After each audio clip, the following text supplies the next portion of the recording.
Olá, pessoal. Boa noite.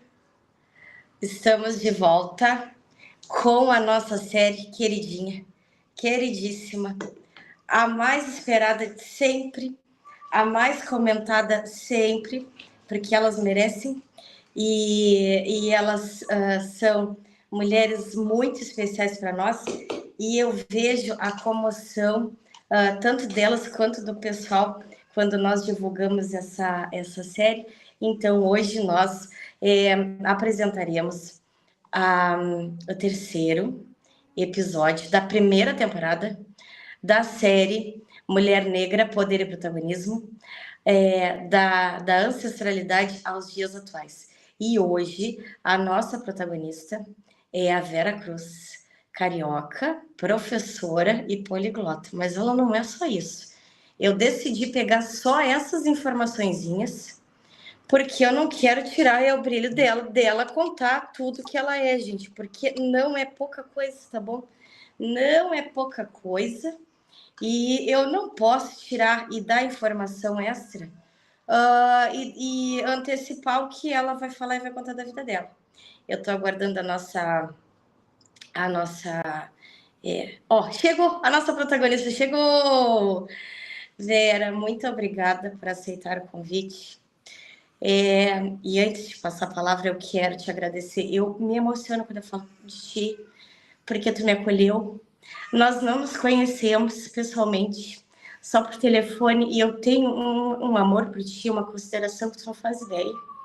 Porque, olha, eu acho que foi o pior momento da minha vida, tu e o Wagner me acolheram, e eu nunca vou ter palavras para agradecer vocês, porque quando vocês fazem isso, vocês valorizam uma mãe que tem criado 2 filhos com muita dificuldade aqui no Rio Grande do Sul. E o meu carinho, o meu amor, assim, é imenso. Já era pelo Rio de Janeiro, muito mais agora com vocês. Então, gente, tá aí a nossa protagonista. Eu só dei uma pinceladinha, zoom, rapidinha, porque eu quero que ela conte tudo que ela é. Então, bem-vinda, Vera. A palavra é contigo. Nós queremos saber quem é a Vera Cruz. Não estou ouvindo. Não estou ouvindo. Vamos ver. Não estamos ouvindo. Eu tô me ouvindo agora. Eu tô me ouvindo agora.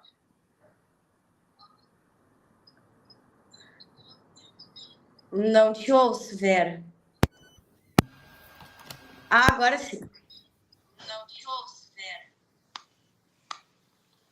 Agora sim. Não, parou de novo. Não, parou de novo. Tô no celular e no computador para verificar e não, vou ver lá no teu canal. Tô no celular e no computador para verificar e não, vou ver lá no teu canal. Não.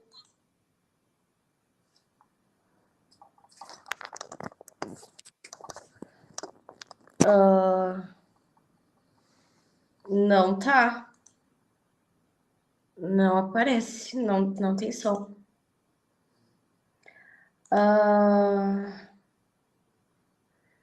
E não tá indo o teu som pro YouTube.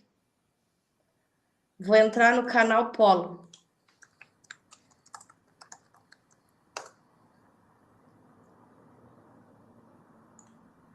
Vamos ver. Fala aí comigo, Verinha. Fala comigo. Não.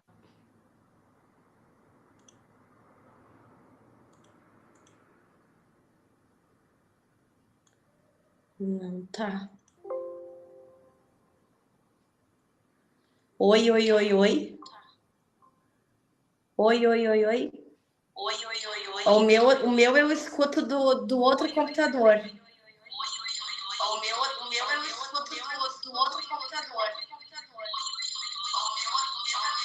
O teu eu não escuto, não tá.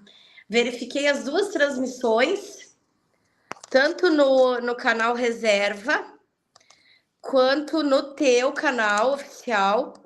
E aí dá para ouvir a minha voz, mas a tua não. Eu vou pegar e Vamos vou ver fazer aqui, botar de novo. Agora deu. Agora deu. E agora não, e agora parou.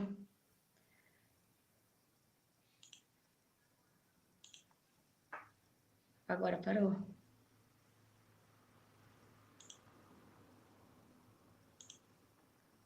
Não estamos ouvindo a nossa protagonista.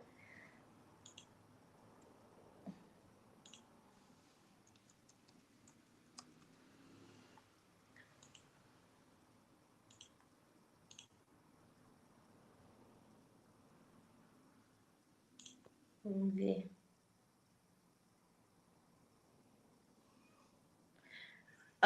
Roger, tu escuta as duas? Ou não? Conta aí para nós.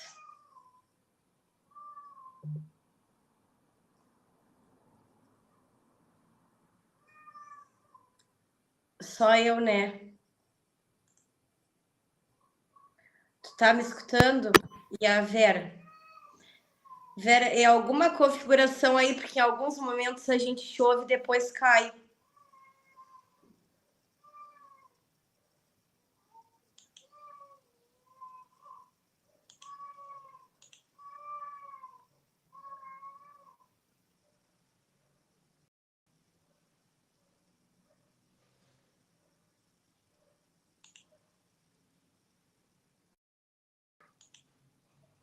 Em algum momento a gente escutou ela.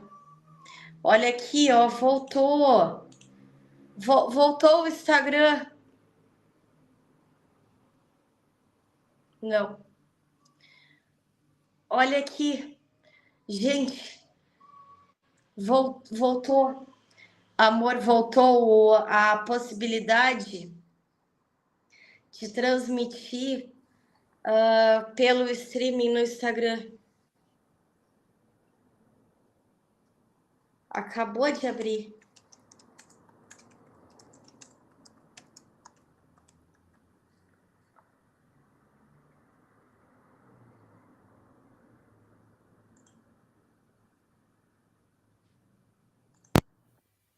Ó. Não é o teu fone que tá dando um probleminha? Alô? Ó. Deu e saiu. Alô? Alô? Agora sim. Sim? Sim. E agora? Tá Agora saindo? sim. Tá. Tá? Tá. Que bom. Deu. Era probleminha aqui do fone mesmo, né? Isso. Agora tá saindo. Agora tá. Ah, então Tá tá bem ótimo. bom. Então vamos lá, vamos continuar. Vamos lá. Problemas Vera, técnicos, é assim mesmo, né? Programa ao é vivo dá dessas, bem dessas assim. coisinhas assim. Bom, de qualquer maneira, eu agradeço, né, o seu convite para participar dessa série tão importante que é falar de mulheres e mulheres negras, né? Num país culturalmente miscigenado, originariamente miscigenado e que possui tantas dificuldades para as mulheres, para os negros e para as mulheres negras, pior ainda, né? Porque o ser humano, pelo fato de ser mulher, já enfrenta uma série de barreiras que foram construídas milenarmente, né? Séculos e séculos, aqueles tabus em cima da mulher e que isso impediu um crescimento vertical magnífico da mulher. Então, de repente, a gente teve que crescer aos trancos e barrancos e E se for mulher e negra ainda por cima, piora mais ainda a situação, devido aos preconceitos estipulados historicamente e que permanecem até hoje na vida do cidadão. Bom, mas é um prazer estar aqui. Ai, que bom. Vera, antes da gente entrar então nessa questão de quem é a Vera, eu tenho perguntado para as mulheres, porque a gente sabe que todas somos marginalizadas, né? De alguma forma, em algum momento, mesmo a mais protegida das mulheres vai sentir alguma coisa contra ela. Mas as minhas protagonistas dizem que, ainda assim, para a mulher negra é ainda pior. Tu acha que existe ainda muita diferença? Que a gente tem algum tipo de privilégio ainda? Sim, Com sim. relação a vocês, dentro da marginalidade, ainda que seja? Ainda tem, infelizmente.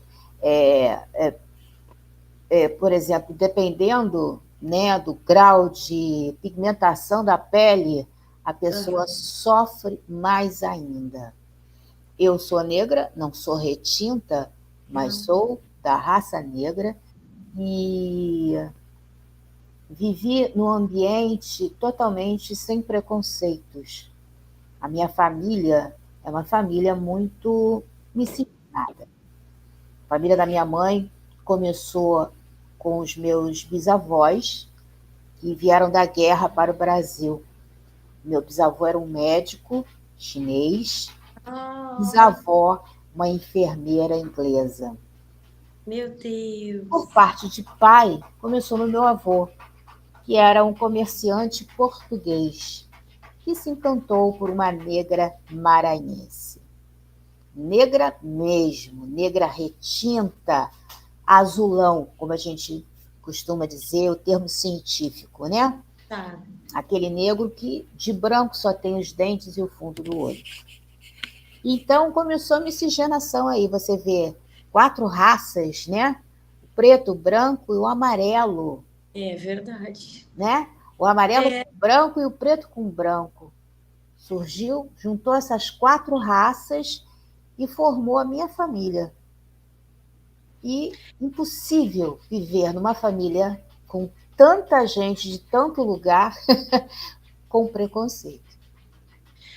Mas venha corroborar com a nossa segunda protagonista, que disse que os irmãos e a mãe dela percorreram esse caminho da dificuldade, mas quando tu te insere e as pessoas veem que é a naturalidade, que é só o ser humano, a coisa muda completamente. Então, a cultura, eu quero ressaltar isso porque aqui no Rio Grande do Sul, por exemplo, a gente tem essa questão de que nós temos que preservar a cultura. Mas será que tem culturas que precisam ser preservadas? Eu acho que esse termo a gente deveria começar a modificar, porque tem culturas que elas são desastrosas e que tem que ser mudadas e não preservadas, porque é só, né? Inclusive, eu sempre eu fiz esse programa porque sempre a gente vê falando da mulher negra como se ela fosse coitada, e ela não é. Não, ela a ainda é forte, porque para enfrentar todos esses anos de preconceito e de luta, porque, inclusive, ela luta contra o preconceito do próprio homem negro em relação à mulher negra. Tá. Então, é uma coisa complicada. Então, eu nasci nessa família miscigenada, com todas as raças, com todas as cores de pele. E dentro da minha família, realmente, não tinha esse tipo de preconceito. Posso me considerar uma pessoa de sorte, que nasci numa família que me deu condições de estudar. Eu aproveitei todas as chances que tive. Eu sou uma professora formada pela UERJ em matemática e física, fiz MBA em aritmética em Cambridge, desisti do curso de física quântica porque achei que estava ficando biruta e falo algumas línguas, contando com português, falo 6 línguas, Ai, gente, fantástico. e 2 mortas, que tão mortas que eu acho que eu já esqueci, que era o latim e o hebraico. Ai, que maravilhoso. Mas me conta como se dá essa tua descoberta e o teu desenvolvimento em todas essas línguas. Como foi esse processo? Quando começou o interesse? O que O que aconteceu? acontece? Tudo é a maneira de como a família é criada, né? Sim. Então, eu fui criada da seguinte maneira: a riqueza é muito bom, dinheiro é ótimo. Quem não gosta de dinheiro, né? De É. poder tê-lo para poder ter as coisas que te satisfazem. O ser humano precisa se satisfazer. Mas um, a maior riqueza da gente é o conhecimento. É. Que a gente pode perder tudo, mas se a gente tiver o conhecimento, a gente recomeça em qualquer parte do mundo. E isso meu pai, que era, como chamam por aí, um mulato sarará, Uhum. essa mistura do meu pai, do meu avô português e da minha avó, uma negra maranhense, nasceu o meu pai, esse mulato sarará, e sempre, e a minha mãe também, uma pessoa culta também, eles sempre tiveram essa visão à frente e que a educação era a mola de tudo. Então, eu sou negra, mas eu preciso estudar. Eles tinham a consciência de que uma pessoa sem estudo não é nada. E um negro sem estudo é pior que nada.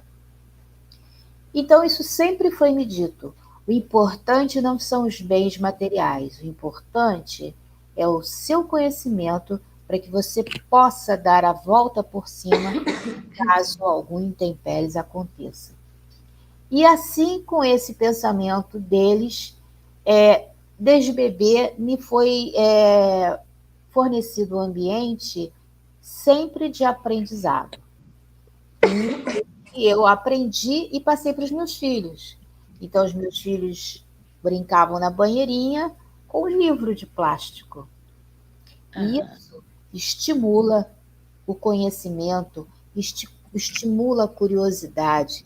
Então, eu tinha 4, 5 anos de idade, meu pai me colocava para assistir o Jornal Nacional com Cid Moreira, do lado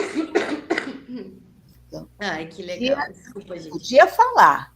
Quando no intervalo ele perguntava o que eu tinha achado daquele bloco. Então, são coisas que desenvolvem o amadurecimento de raciocínio, raciocínio lógico, conscientização do sócio, espaço socioambiental em que você está, em que você vive. Sim. E aí você começa a ter uma visão diferente de quem é você, de quem são os outros e de como é aquele ambiente que você vive. Você consegue ter a diferença entre os prós e os contras. E Sim. você só vai para o lado ruim se você realmente quiser fazer parte daquilo ali. Claro. Então, como foi me dado várias dessas oportunidades, e eu desenvolvi, né? Eu gosto de falar línguas. Eu sempre li muito. Eu adorava, né? Minha mãe adorava ouvir Frank Sinatra. Eu fui Ai, criada ao som de todos os estilos musicais. Eu estudava ouvindo música clássica, eu brincava ouvindo Frank Sinatra e Fred King Cole, eu brincava ouvindo samba. Então, eu sempre ouvi todos os estilos musicais existentes. Obviamente, eu tenho o meu preferido, claro. mas eu conheço todos. E eu adorava ouvir, né, Frank Sinatra, aquele homem bonitão dos olhos azuis, cantando aquela língua, né?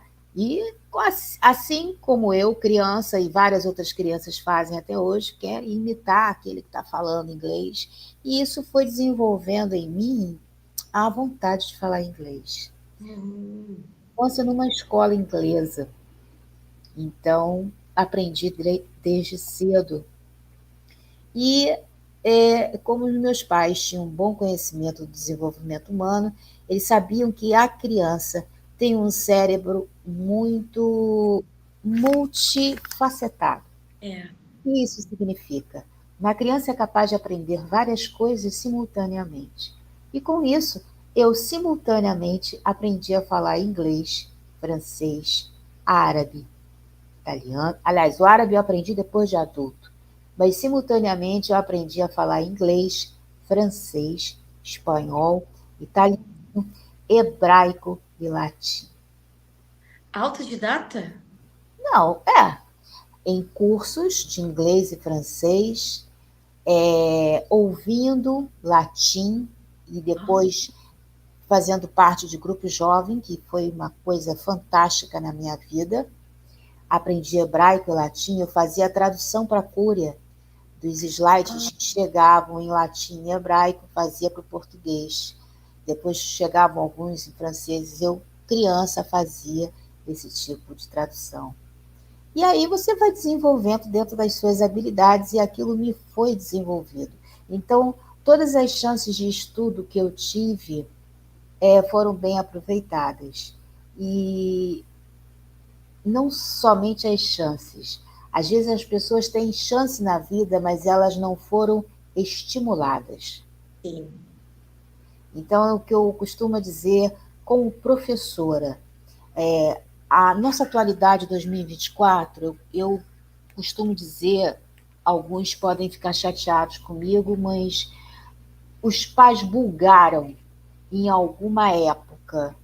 É, Então, os seus filhos que hoje têm 7, 10, 12, 14, 15 anos, esses pais dessa época, eles bulgaram em algum momento, porque eles não permitiram aos seus filhos, não abriram espaço para os seus filhos para que eles tivessem a possibilidade de desenvolver o seu raciocínio é, e o seu poder de análise. Isso todo mundo nasce com ele, só precisa ser desenvolvido. é. É verdade. Eu concordo totalmente, mas acho que até um pouco antes, porque eu tive contato com pessoas já de 20 e poucos, que não atina, que, por exemplo, se tu tem um calendário de post para colocar ali no Instagram, de colocar um que é lá para daqui 2 semanas e o de amanhã não colocar, É, sabe? É uma coisa absurda o que está acontecendo. Não sei o que, que é, se é alguma falta de atenção, se é um complexo, se é tudo junto e misturado, mas está complicado e eu acho que nós temos que prestar atenção nos jovens. assim, está muito complicado. Então, eu acho que a partir do momento que a gente tem essa possibilidade de raciocínio, de desenvolvimento, você veja bem, a cultura no Brasil, ela foi jogada ao vento. Então, as matérias que nós tínhamos, né? Nós É. tínhamos filosofia, tínhamos psicologia, tínhamos sociologia, Uhum. educação moral e cívica, OSPB. É verdade. Então, eram matérias que eram obrigatórias, que te reprovavam, mas que te faziam raciocinar. Exato. A E os filosofia é altamente importante e as pessoas não se dão conta. não se dão conta. Não. O cérebro, ele é um músculo, ele É, precisa se desenvolver. Se você, né, não fizer nenhum tipo de atividade, você não fica minguado, você não fica com é. mas o cérebro também, ele precisa desse tipo de atividade. Então, hoje eu sou uma mulher cinquentona e uma professora de matemática, de física, dou aula de inglês também, sou uma professora de inglês, Então, sou apresentadora de um programa aqui no Rio de Janeiro, um programa que fala de cultura, e o objetivo justamente é esse, é divulgar, espalhar cultura para quem não tem. é verdade. Educação é diferente de cultura. É. Cultura é algo assim muito mais abrangente, Pois eu né? ia te perguntar, qual é o viés da tua cultura, qual é a abordagem e que tipo de especialidade dentro dessa área da cultura que tu trata e gosta de trabalhar? Bom, o meu programa chama-se Samba à Vera. Quando a gente fala samba à Vera, samba o pessoal já pensa logo no batuque, na escola de samba. Também é isso. Mas vamos lembrar que samba é patrimônio imaterial. E o que é essa expressão patrimônio imaterial? Significa tudo aquilo que determina, que formaliza um povo. É a cultura. É. Então, é a maneira de como nós falamos, nos vestimos, nos falamos, nossos instrumentos musicais, nossos estilos musicais, tudo aquilo que forma aquele povo, as características daquele povo. Então, o meu programa é assim, ele é muito abrangente. Falo de samba? Adoro samba. Falo de samba, assim como falo das vertentes do samba. E o que são as vertentes do samba? O rock é uma vertente do samba. O sertanejo é uma vertente do samba. O samba, ou o samba, é um conjunto de harmônicas europeias, indígenas, né? e, e africanas, que deu o samba.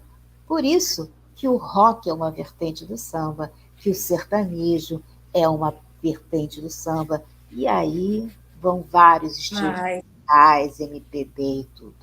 E a é, Vera, com A craseado, é uma canção for real, né? Naquele exato momento.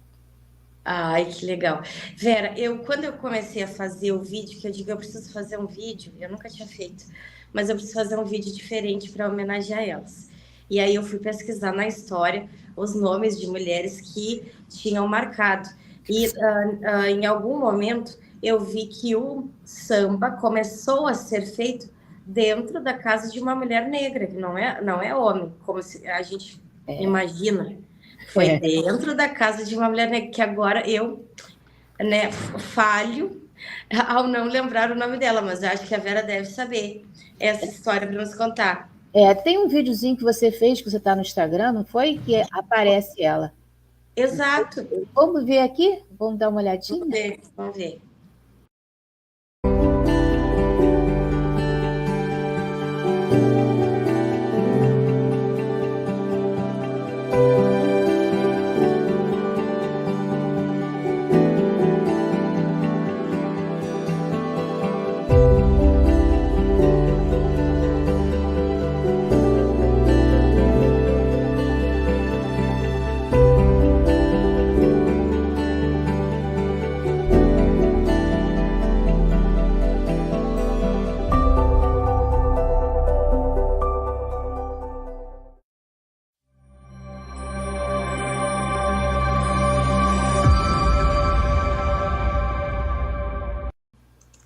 É isso aí, É lindo, isso aí. gostei muito. Bom, gente, as mulheres sempre foram precursoras, né, de muitas coisas. Tia Ciata forneceu a casa dela para que compositores, homens e mulheres negras, pudessem desenvolver a sua arte de compor em letras lindíssimas. Uma vez eu dei uma resposta por escrito no jornal de grande circulação e alguns membros da Academia Brasileira de Letras falaram que os únicos poetas que existiam estavam ali, na Academia Brasileira de Letras. Esse era o resumo. E que eles eram o supra-sumo. E Sim, aí eu respondi, que pena que os professores não estão nessa categoria, porque, afinal de contas, foram eles que o fizeram ser da Academia Brasileira de Letras. é verdade. E, perdão, poetas, existem vários, e talvez até melhores do que o senhor, com esse preconceito estudado, tão educado, entre maravilhosas escolas, mas será que de valor tão grande? Uma pessoa que nunca colocou os pés dentro de uma escola e é capaz de escrever versos É, fantásticos, profundos, que fala da tristeza e da alegria com uma sabedoria fora de série. é E verdade. aí eu falei outras coisas e depois foi me escrito uma carta pedindo desculpas.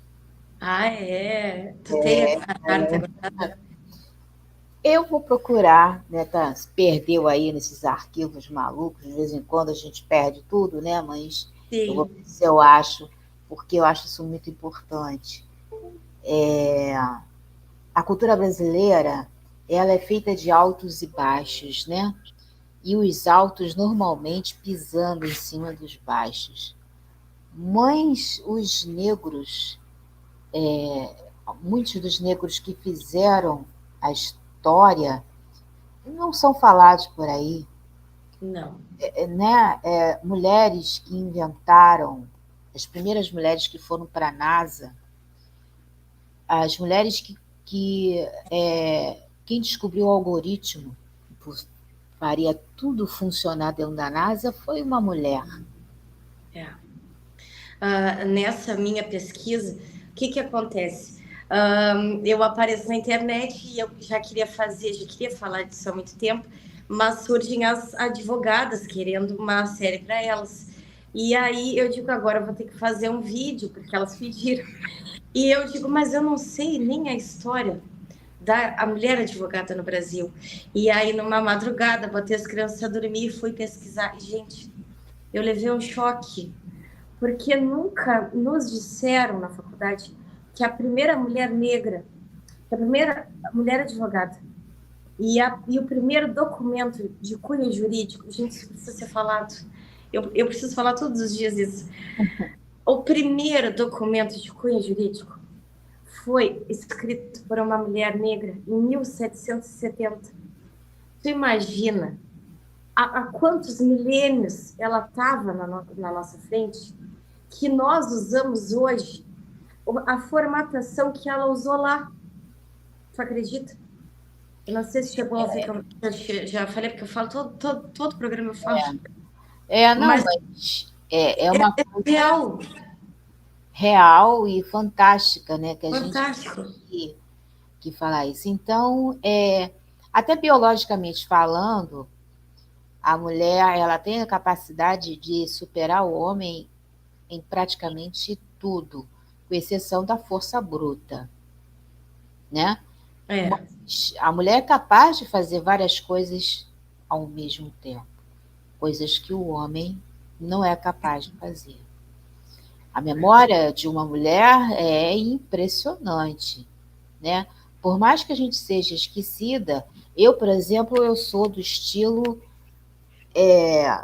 eu esqueço, talvez porque são tantas coisas que a gente faz ao mesmo tempo e às vezes passa alguma coisa, mas você lembra, dá um insight que aquilo aconteceu e vai, né? Às vezes o que faz a mulher esquecer é o cansaço, sim. é o estresse. Mas se ela tiver regulardinha, regular, bonitinha, nada escapa dos olhos de uma A mulher. mulher, é verdade. E me diz uma coisa, como é ser uma mulher negra no Rio de Janeiro? Como é a rotina de vocês? Vocês se encontram? Porque quando a gente vai para aí, é sempre uma alegria que parece. Eu não sei se a gente consegue ter a visão que vocês têm, porque dá um alvoroço no turista, que eu não sei se a gente fica impregnado com essa energia que tem aí e às vezes não consegue ver, mas é pesado, não é? O cotidiano de quem mora aí. Bom, Como é que o carioca, né, ele já tem, é natural dele ser descontraído, né? é?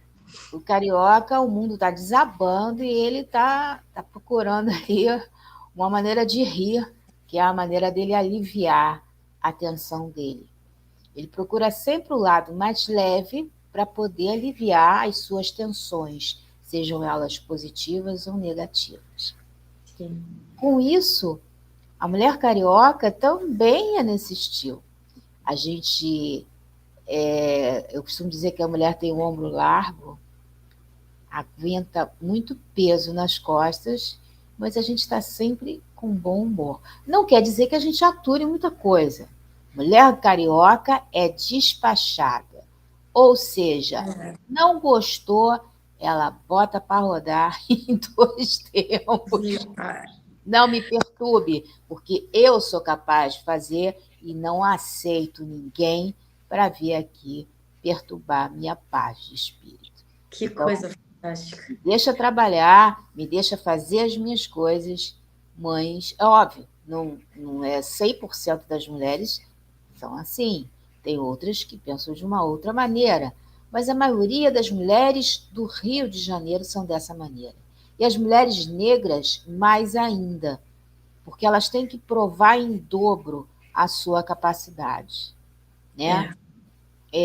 Eu dava aula de física numa grande companhia brasileira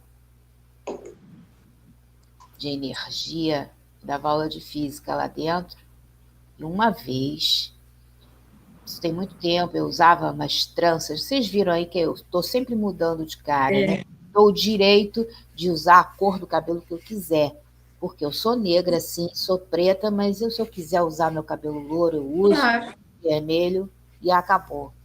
E nessa época eu usava tranças brancas, praticamente ninguém usava trança branca, e eu dava aula nessa grande companhia elétrica do Rio de Janeiro, aula de física.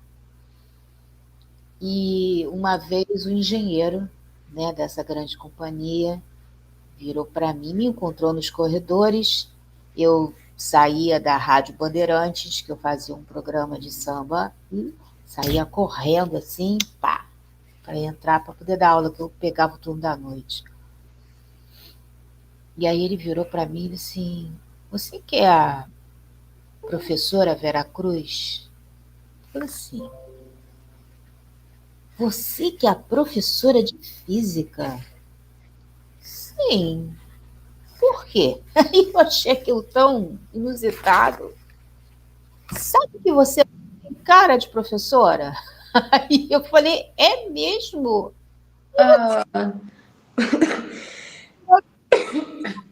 Eu falei, sabe que você não tem cara de engenheiro? Virei as costas e fui embora. Então, tá certo. Foi uma maneira jocosa, né, de tirar uma onda com a cara do cidadão sem me estressar. Talvez se fossem outros estados, onde as pessoas, o povo tem uma outra característica, já seria motivo para briga, chamar a polícia, aquele negócio todo. Mas Sim. essa é basicamente a característica da mulher carioca. A gente procura levar numa boa, né? Como a gente fala aqui na maciota, até a página 10. Quando extrapola, aí também sai de perto.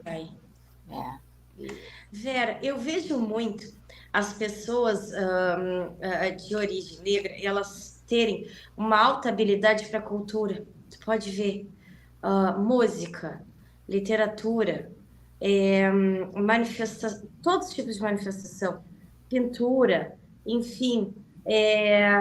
O que tu acha? A que tu atribui esse desenvolvimento cultural mais apurado do que outros povos? Bom, eu acredito, eu acho que tudo isso é uma parte genética. O Brasil, ele tem uma gama genética muito grande dos povos africanos, que eram povos, antes de serem escravizados, né, que tinham seus reis, suas princesas, e povos extremamente inteligentes. Para quem viajou um pouco mais e conheceu o mundo, né, o lado europeu, asiático, africano, e foi em alguns lugares, algumas ruínas, percebe esse desenvolvimento do raciocínio, o intelecto africano é muito grande. Então, Muito. eu considero que isso é uma herança genética e que nós, negros, temos, principalmente da parte da cultura, da parte da arte, né? Escultura, prédios. Vocês veem aqueles prédios, aquelas pirâmides, como aquilo eram construídas, o entalhamento, né? O desenho do povo africano, é, do Golfo Pérsico, aquela área ali, é tudo muito rico em cores, em detalhes. Então, isso tudo é uma formação genética e que nós herdamos isso. Infelizmente, não herdamos, né, os nossos ancestrais negros e que foram trazidos escravos dos brancos para o Brasil e para outras partes do mundo, não herdaram a impetuosidade e a liderança de dizer: eu não sou escravo, eu sou um ser humano com inteligência e um ser capaz, tanto ou mais do que você. Pois é. Quanto tempo? É até importante a gente olhar quanto tempo, desde 1500, e aí o fim da escravidão foi? A abolição da escravatura? A abolição da escravatura, A né? abolição. Quanto tempo? A abolição. Mais de 300 anos, né? 300 anos. Pois é, só que antes, 1500 foi descoberta aqui do Do Brasil. Brasil. Só que antes os povos negros já estavam sendo massacrados, né? Mas não era Obviamente, uma entre eles? obviamente teve assim, foi assim um passar da história em que os negros acabaram sendo envolvidos de uma tal maneira, né? Quando os brancos entraram na história, é que começou esse problema da escravidão. O índio foi escravizado porque eram considerados pessoas, seres inferiores, e os negros também, né? Então, é um Eu processo. vi aqui no Brasil Escola que eles começaram a trazer os negros por volta de 1550. Então, mas E a abolição. tinham sido escravizados antes disso, né? E a abolição foi em 1888. Então, eu te falei, mais de 300 anos. 300 anos é bastante Para tempo. você ver, Muito tempo. um negro resolveu dizer não, chega, mas esperou 300 anos para isso. É muita coisa. Então, nós herdamos essa cultura, essas habilidades para a leitura, para as artes, para a escultura, para a pintura, mas não foi herdado, pelo menos não os nossos ancestrais, a habilidade de ir contra uma ideia imposta à sua pessoa, à sua persona. Hoje, né, nós temos essa característica de estar reagindo a isso. Né? Eu acho interessante, até vou começar a pesquisar se tem se existem referências, porque olha aqui, se acharam esse documento da mulher advogada de 1770, dá 200 anos, daria uns 200 anos, mas deve existir registros dessa caminhada até se rebelar.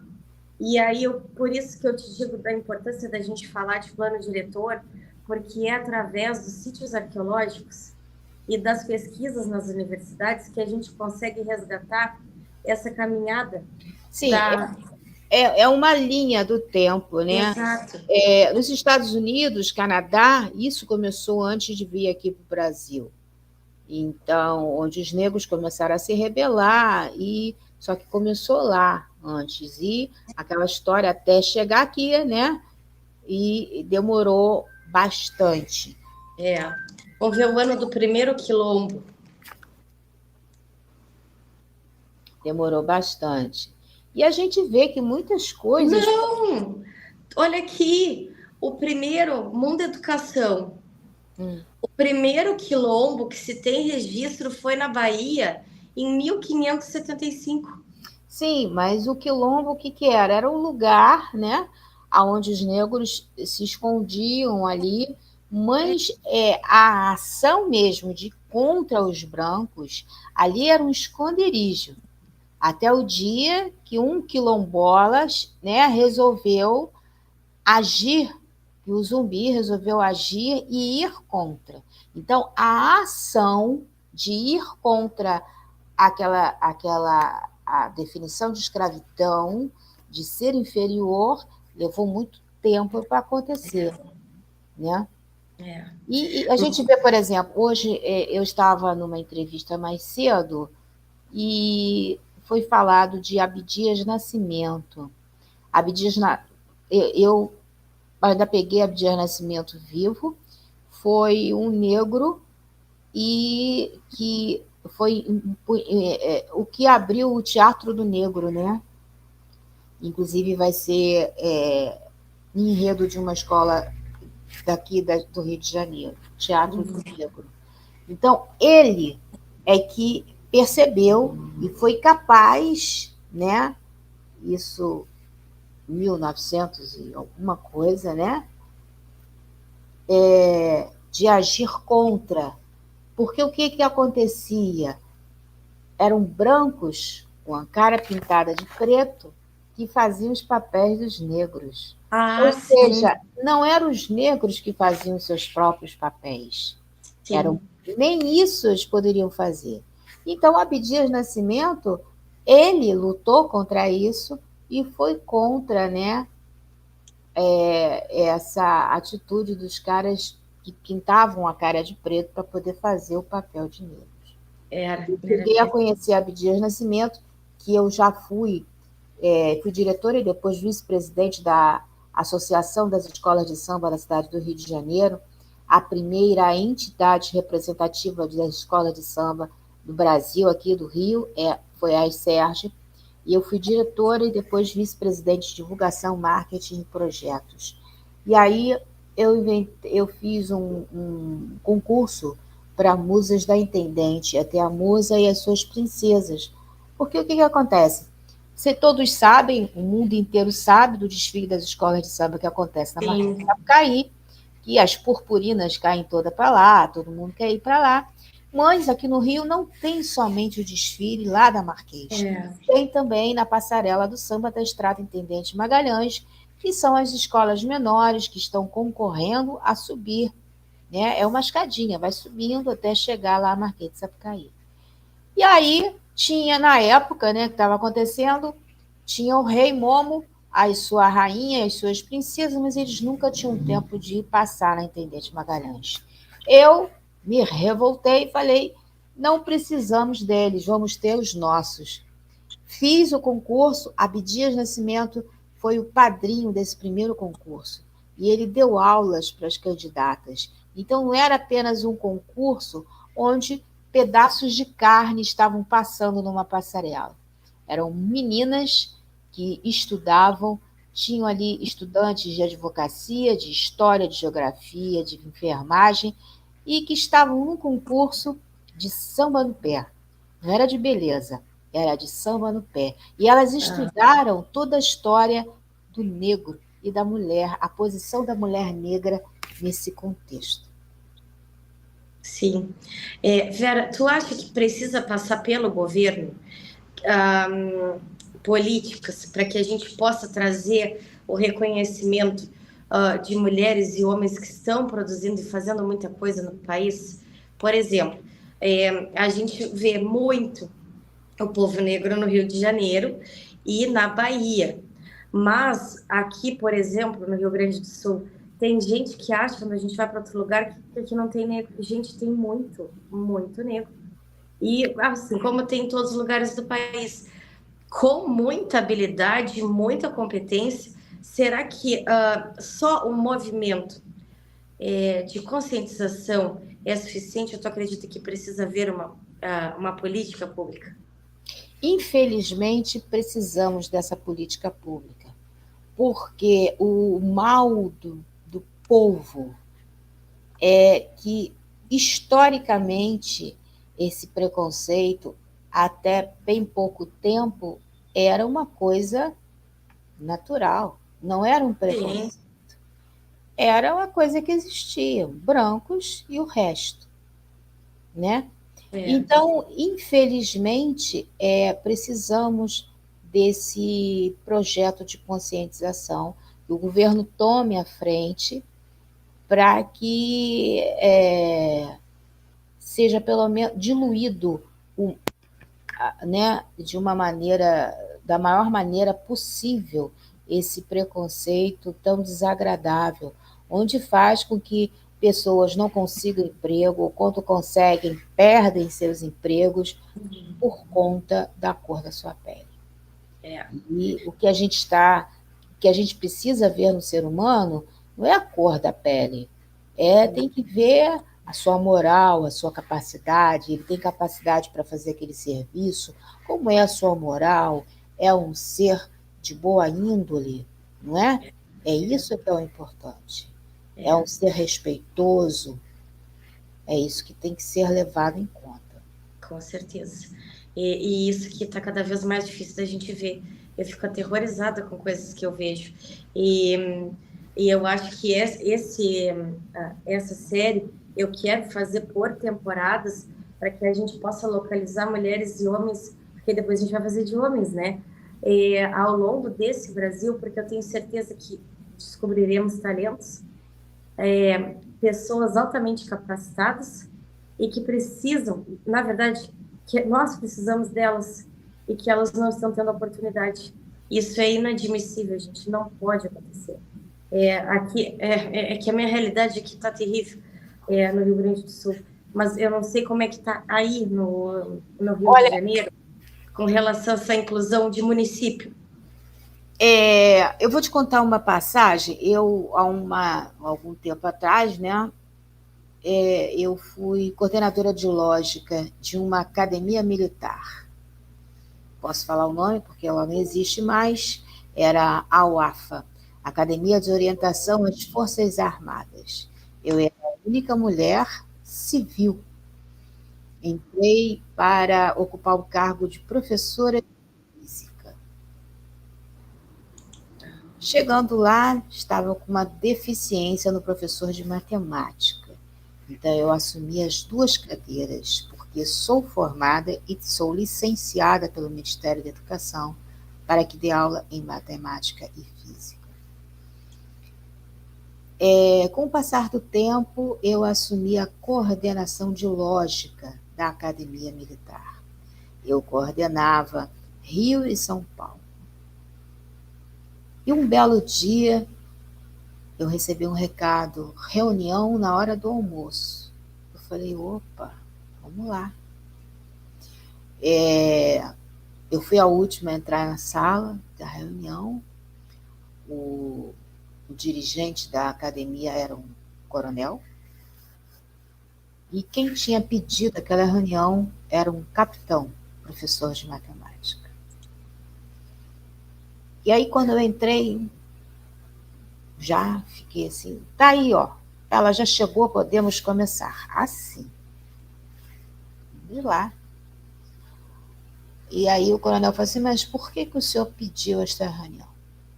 Então ele falou, eu, que sou um capitão do exército, estou indignado e não vou receber ordens de uma mulher civil. E a terceiro adjetivo eu não entendi até hoje, baixinha. Acho que isso incomodava, porque realmente eu não sou assim tão provida de altura. E aí eu fiquei parada olhando aquela situação, falei, bom, acabei de perder meu emprego, né? Uma academia Sim, militar, eu a única civil, e ainda era sim. coordenadora de loja. Aí o coronel olhou para a cara dele assim, como é que é? Eu não entendi. Eu sou um coronel, eu sou um capitão, eu não vou receber a ordem de uma mulher. Aí o coronel olhou para minha para cara, a minha cara, olhou para ele assim: capitão, se ela está nesta função, ela é capaz de fazer coisas que o senhor não faz. Faz o seguinte: pega a sua malinha e volta para o quartel, que o seu lugar é lá. Então, foi a minha primeira vitória como mulher Sim. e negra numa administração e de militares. Meu Deus do céu. Vera, tu teve uma experiência no exterior, né? Como que foi isso? Tive, morei uns bom par de anos lá, quase 10 anos, no Catar. Fica no Golfo Pérsico. Ah, tu morou no Catar. Morei no Não Catar, lembro direito. no Golfo Pérsico, e onde falam árabe, segunda língua inglês e francês. Então pude gastar meu inglês, meu francês à vontade. E são Ah, muçulmanos, né? É aquele negócio, né? É uma cultura muito, muito diferente. São hábitos diferentes, mas tem coisas muito interessantes, que depois eu gostaria de falar. Mas, por exemplo, né, a mulher árabe. Aqui no Brasil, ou em qualquer parte, no Rio de Janeiro, aí em Porto Alegre, seja lá onde for, a maioria das pessoas acham que a mulher ela é como se fosse uma escrava, né? aham. Não. Não. A mulher ela é tão idolatrada que não cabe à mulher fazer determinadas coisas. É. A mulher é um ser divino, tão divino que ela é a única que é capaz de procriar e daquela barriga sair príncipes e reis. Então, a mulher ela é, digamos que, poupada de determinados afazeres. A mulher não pode se expor porque ela é um ser divino e um ser divino não se expõe. É. E elas mandam, porque eu tenho as minhas clientes árabes e Mandam e elas que mandam muito, os homens fazer tudo aqui é assim. mandam e muito, É, principalmente dentro, né, do território delas. Elas têm as leis delas, elas mandam lá. Então, é diferente. Ah, mas o homem árabe pode casar com mais de uma mulher. Não são hipócritas, porque nós brasileiros somos casados, somos monogâmicos, mas e as namoradas por aí? Não é mesmo? Pelo menos eles não são é, hipócritas. E tem uma coisa, não é assim, vai casando, não. Quem vê se o cidadão, se o fulaninho lá pode casar 2, 3 ou 4 vezes, não é o fulaninho, é o governo que vai analisar a vida econômica dele. Porque tudo aquilo que ele dá para a primeira esposa, ele tem que dar para a segunda, e para a terceira também. E elas podem reclamar no governo se não são bem, se não estão sendo tratadas na igualdade. é verdade. Eu acho que a mulher, hoje, assim, que às vezes que eu acho que se acham a elite, muitas vezes elas são vendidas, infelizmente, são maltratadas, porque a gente sabe, acaba atendendo, e elas ficam só se achando valorizadas por ganhar alguma coisa ou outra, estar em alguma casa que seja interessante, mas valor mesmo, quando É, está doente, quando está mal, não tem nenhuma, e altamente marginalizadas dentro de casa e só utilizadas como objeto corporal, só. E exatamente. iludidas que aquela vida ali tá boa e que ela tá empoderada. Não sei se tu concorda comigo, mas Concordo. eu. Por isso a importância do aculturamento e da educação do ser humano, e principalmente da Pois mulher, é, para que ela consiga enxergar outros primas da existência humana e da existência exato. da mulher, e ela possa lhe Ah, dar o devido valor. Quando a mulher lhe dá o devido valor, ela age e reage, né? exato, E aí exatamente. se tornam diferentes. Porque eu vejo, não sei, claro, eu tenho uma vivência muito daqui do sul, do Rio Grande do Sul, né, gente? A coisa não é muito boa aqui para cá, para esse lado. Mas, Vera, no momento que nós temos mulheres sempre caladas e que acham que só tá vestindo a roupinha boa, tá tudo certo, e a gente não pode exigir algo até profissional, é porque a coisa tá mal. Simplesmente, ó, pum, jogaram a mulher no tal do movimento do feminismo, mas não houve uma preparação. E eu dou a mim como exemplo, no sentido assim, em nenhum momento na vida eu recebi qualquer tipo de orientação de negócio, de organização financeira, de me posicionar, entendeu? Enquanto uma profissional que vai exigir uma coisa ou outra. E eu vejo, não é uma crítica, mas eu vejo que as mulheres hoje não têm. Olha, vai cumprir o horário, vai. Não tá bom, não tá, aceita. E aí qualquer coisa que a gente fale, elas dão no pé, porque não aceitam, não se criou a cultura do profissional dentro da cabeça da mulher, ela se sente qualquer coisa. Exatamente. A gente tem que ter uma certa casca. Agora, tem aquele problema, né? Quando a gente cria essa casca, a gente assusta alguns homens, né?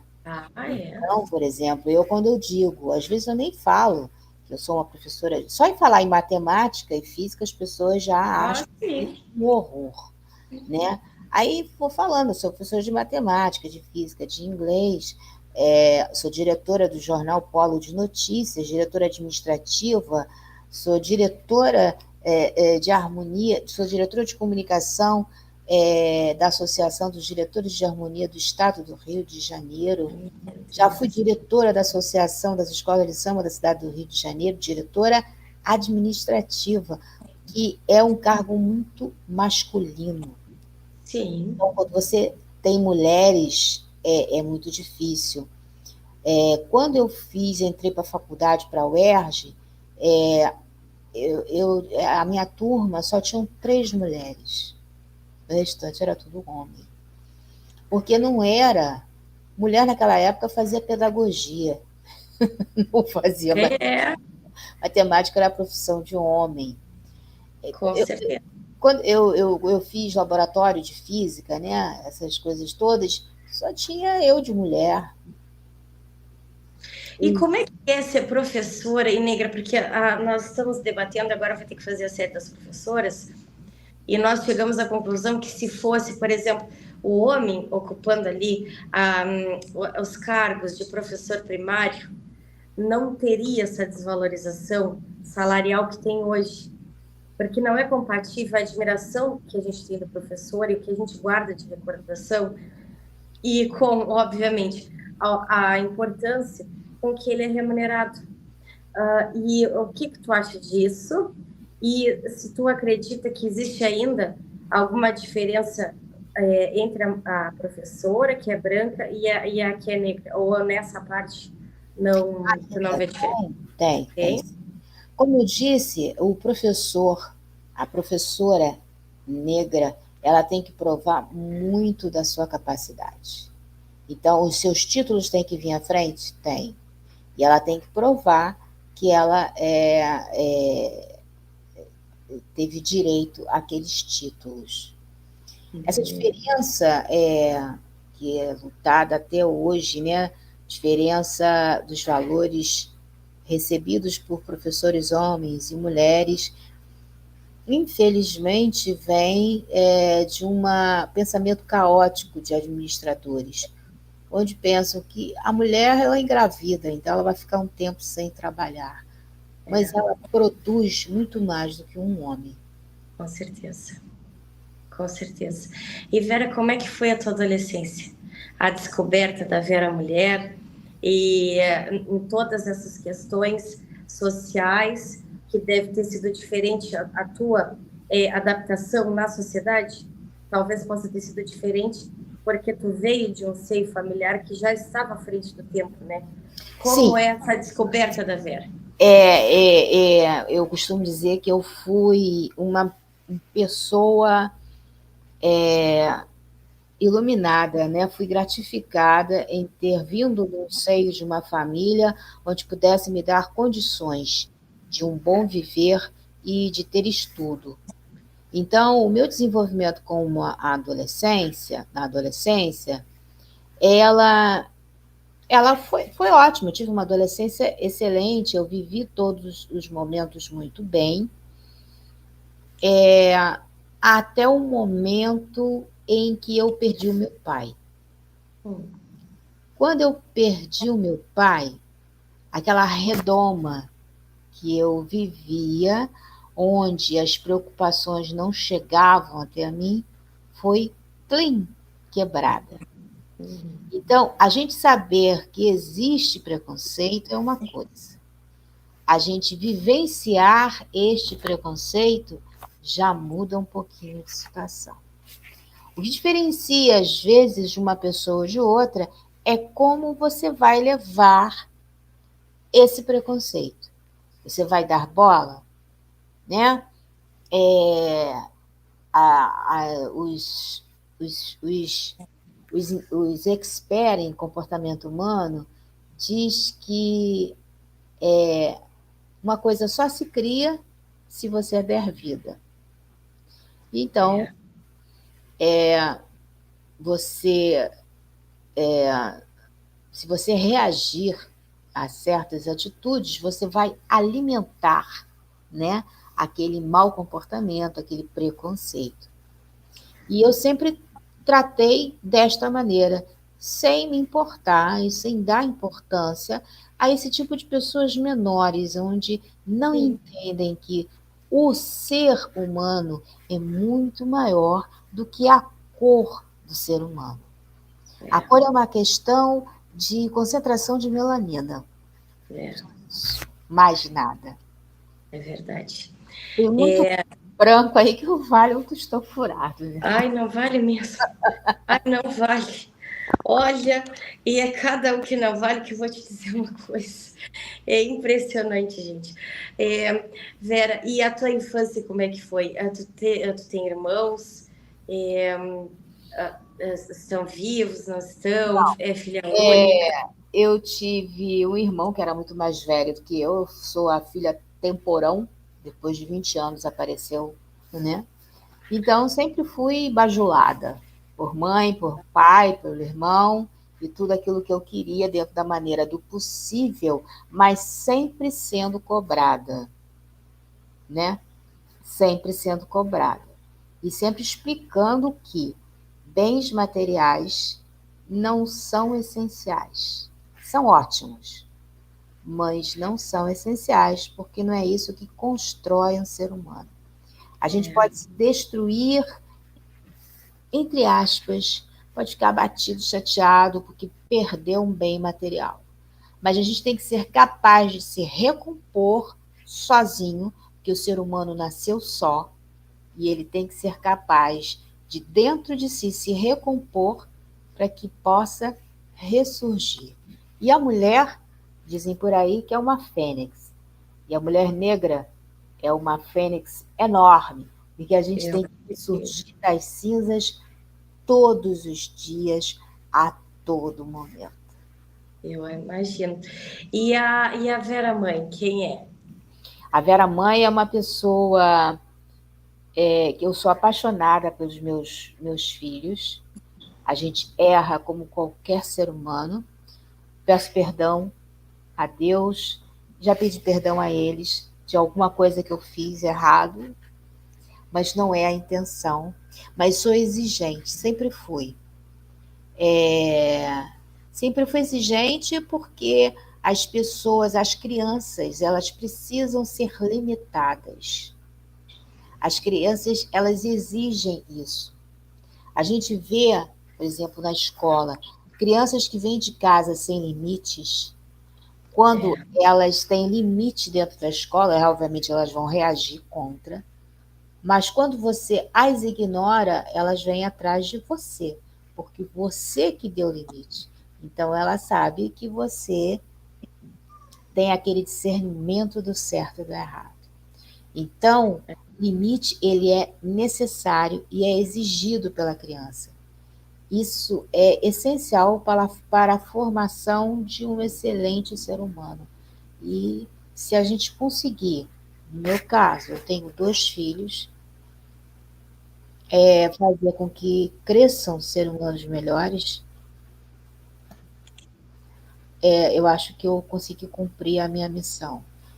Não me preocupei em dar riqueza, mas me preocupei em tentar fazer com que pelo menos a parte emocional deles fosse desenvolvida e que eles pudessem crescer pessoas e que procurassem sempre o lado bom da vida, né? O lado bom de ser um ser humano bom. E me diz uma coisa, na questão de relacionamento, você falou lá no início que a mulher enfrentava até a questão, né, da solidão, em razão do preconceito do próprio homem negro. E como é que foi? Existiu algum momento que tu te sentiu sozinha nessa maternidade? Como é que foi essa caminhada? Bom, eu me casei 2 vezes e os primeiros anos de casado, né, naquela. Meu primeiro casamento foi com um homem branco. Costumo dizer que ele era quase que transparente. Ele era branco. Já foi uma barra esse casamento, porque a mãe dele era racista, então foi um problema. Mas foi um casamento. Até que eu percebi que estava tentando haver aquele domínio em cima de mim. E eu sou uma mulher instruída culturalmente, educacionalmente, isso não me é permitido. Então, eu me afastei daquilo que me faz mal, porque eu não tenho necessidade de ter um homem por conta de bens materiais. Isso eu faço, eu não preciso de ninguém. Eu preciso ter um ser humano que me acompanhe, que seja meu companheiro, que esteja do meu lado emocionalmente, que me faça rir, né? É isso que eu procuro. E os homens normalmente acham que a mulher tem que ser dependente do homem. Não. Também não é porque eu quero ter um companheiro emocional do meu lado que eu vou ser dependente emocional. Uhum. Tenho que reconhecer o meu valor como mulher e, se for o caso de viver sozinha, como eu estou, infelizmente, eu vou viver, não vou morrer por causa disso. Tenho meus momentos, às vezes tenho alguns momentos, uns flertes, mas, como eu disse, a educação e o aculturamento de mulheres, especialmente as negras, assustam a maioria dos homens. Porque eles sabem que a gente, na verdade, precisa de seres, de homens adultos. E a maioria dos homens não são adultos. É verdade. Eu vejo que até pelo Roger, às vezes eu fico virada numa fera com ele. Que o Roger tem 45 anos, às vezes tá que nem criança procurando balão, me chega a me dar uma coisa, Vera. Olha que eu casei velha. Para os padrões, eu casei com 33 anos, eu fiquei 17 anos morando sozinha. Sei. E já passei por preconceitos de assim, mas ninguém te quer. Mas tu não vai namorar? O que vai acontecer contigo? Eu não tinha essa necessidade de ter alguém só porque tinha que prestar conta para a sociedade, porque aqui tem isso, tá? Imagina, se tu Em não qualquer tem um homem lugar. do lado, não tem valor. Você em qualquer lugar, você está com tanta idade, não casou até agora, nossa, ninguém te É, o que é que acontece? E os filhos? É aquela lance, exato. nem todo mundo quer ter filhos. Eu não pensei em ter filhos. Eu fiquei grávida e aconteceu, né? Amo Olha aqui o meu meus curso. filhos, sou uma louca em relação aos meus filhos. Tudo aquilo que eu posso fazer e só não aceito mentiras. Não mintam para mim em hipótese alguma. Sim. Saber das coisas pelos outros, nossa, isso destrói a amizade que existe. Então, isso eu sempre falei para meus filhos, vocês podem ter feito a pior coisa do mundo, mas eu tenho que ser a primeira pessoa a saber. Até mesmo para ajudar vocês, eu preciso saber da verdade. É verdade. Né? É verdade. Eu vou te falar, isso faz toda a diferença, porque eu já tive, eu tive uma educação mais rigorosa nesse sentido, de relação, assim, liberdade para ser quem eu sou. E isso foi altamente silenciante, e a gente se sente sozinha, e aí fica dependendo da própria sorte, da gente ter consciência ou não. Porque quando a gente não tem a segurança em casa de dizer, meu Deus, eu errei, porque eu acho que é essencial dentro de um lar que a gente possa chegar e dizer, deu ruim, deu muito ruim, vem cá e me ajuda. Me ajuda. É isso aí. E vem me ajudar, vem me resgatar, sabendo que a pessoa não vai necessariamente passar a mão por cima do que tu fez. Não, Mas ela vai passar pelo processo da dificuldade contigo. Passa pelo processo. Eu falo assim, eu vou te ajudar a sair daquele problema, depois eu te mato. Mas primeiro eu vou te ajudar. Mas isso tudo, por exemplo, eu ajo dessa maneira, meus pais agiram assim comigo. Então, até hoje eu agradeço a Deus pelos pais que eu tive, pai e mãe.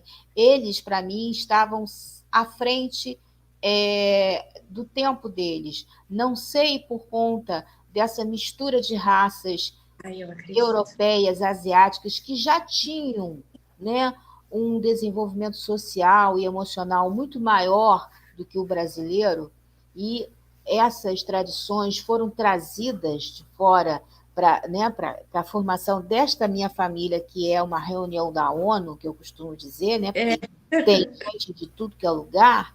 Então, nós estávamos sempre à frente. Então, eu fui criada assim. Um acontecimento biológico que acontece em toda mulher, com toda mulher, 9 anos. E eu perguntei depois a minhas colegas, pô, meu pai nem soube quando isso aconteceu. Quando isso aconteceu comigo, eu tinha 9 anos, eu sabia que existia isso, mas 9 anos eu era uma criança, eu brincava de boneca. Né? Aqui que eu vou tirar esse microfone aqui, não tá bom, gente. Eu vou tirar.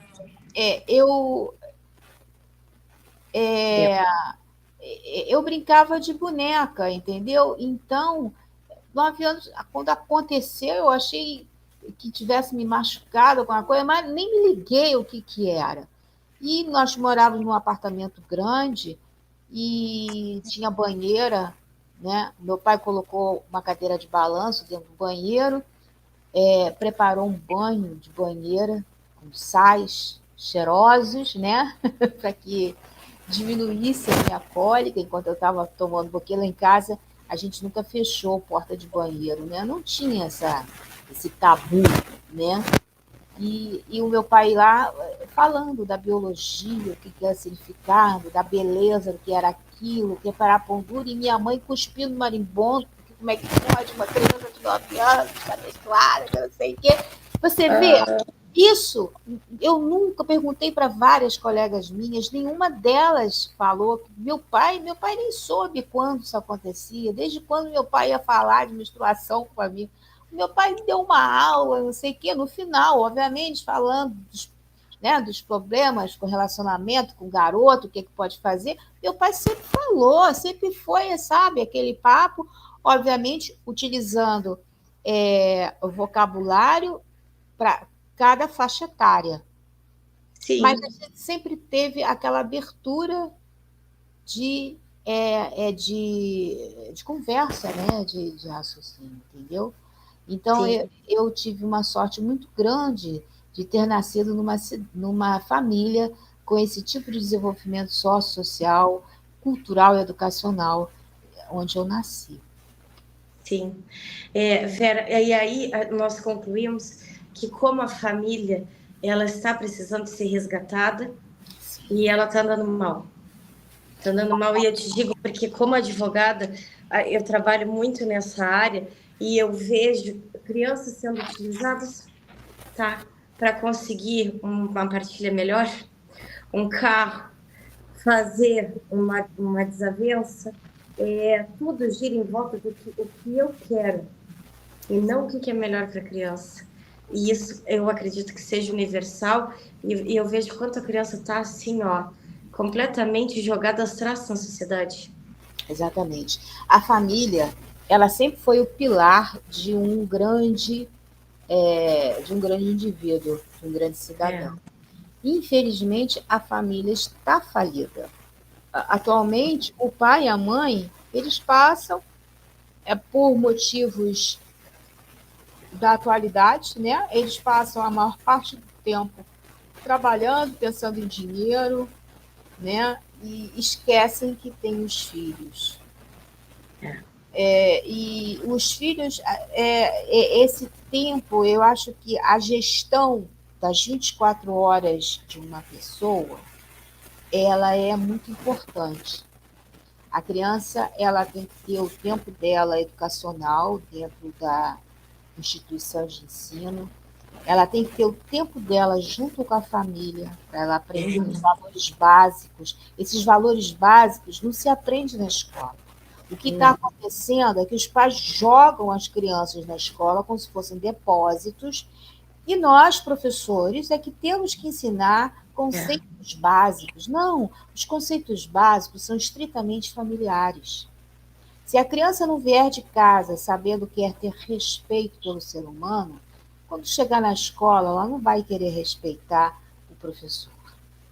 Ela vai não, respeitar por conta da força, porque, né, isso vai depender também o que da gestão da escola em que ela está. é. E Então, depende muito da disponibilidade da família, né? é, Porque eu vejo que é difícil. Olha, a Isadorinha é minha pimenta, eu sempre falo.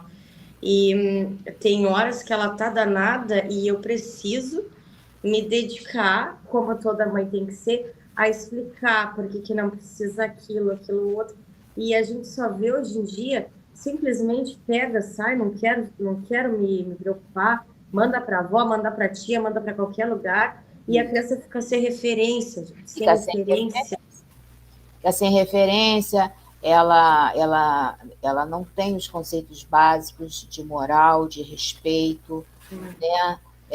De respeito ao pai, à mãe, aos familiares, a importância.